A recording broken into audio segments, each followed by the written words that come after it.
नाशिकमधील कुंभमेळ्यात पाण्यातील बाप अंगाला चिकटतील म्हणून पाण्यात डुबकी मारली नाही. ठाकरेंच्या शिवसेनेचे आमदार सुनील राऊत यांचं वक्तव्य. 2 दिवस प्रयागराजमध्ये कोणी किती पापं धुतली ते पाहत आहे, असंही केलं वक्तव्य. आमच्यात कुठलंही वॉर नाही. मोठ्या प्रकल्पांचा आढावा सीएम वॉर रूममधून घेतला जातो. शिवसेनेच्या मंत्र्यांचा कामाचा आढावा घेण्यासाठी समन्वय कक्ष स्थापन केलाय, ते वॉर रूम नाही, शिंदेंनी केलं स्पष्ट. साधुग्रामसाठी भूसंपादन आणि रस्ते कामांना गती द्या. उपमुख्यमंत्री एकनाथ शिंदे यांचे निर्देश. नाशिक जिल्हाधिकारी कार्यालयात घेतला कुंभमेळ्याच्या कामाचा आढावा. हिवाळी जिल्हा परिषदेच्या शाळेचे उपमुख्यमंत्री एकनाथ शिंदे यांच्या हस्ते लोकार्पण. या शाळेत विद्यार्थ्यांना शालेय शिक्षणासोबत शेतीची शिकवण देखील दिली जाते. यावेळी शिंदेंनी गुणवंत विद्यार्थ्यांसोबत संवाद साधला.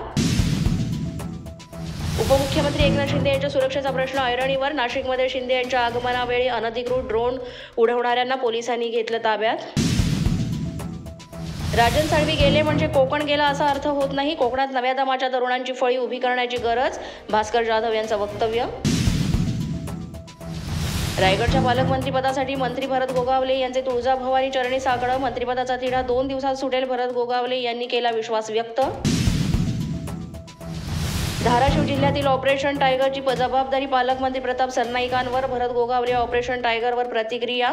मंगळवारी 2 मोठे प्रवेश होणार असल्याचीही दिली माहिती. महाराष्ट्र प्रदेश काँग्रेस कमिटीचे नवनियुक्त अध्यक्ष हर्षवर्धन सपकाळ 18 फेब्रुवारी रोजी पदग्रहण करणार. काँग्रेसच्या ज्येष्ठ नेत्यांच्या उपस्थितीत प्रदेश काँग्रेसचे मुख्यालय टिळक भवन दादर इथे पदग्रहण सोहळ्याचं आयोजन. उद्योगमंत्री उदय सामंतांनी घेतली अधिकाऱ्यांची झाडाझडती. नांदेडमध्ये उद्योग भवनात झालेल्या बैठकीत कार्यालयाच्या अव्यवस्थेवरून बैठकीत सुनावले बोल. अशाच नवनवीन अपडेट्ससाठी आणि ताज्या बातम्यांसाठी पोलीस माझा न्यूज यूट्यूब चॅनल सबस्क्राईब करा. तसंच आमचं फेसबुक, इंस्टाग्राम आणि ट्विटर अकाउंट फॉलो करा. अधिक माहितीसाठी आमच्या www.polismazanews.com या वेबसाईटला भेट द्या.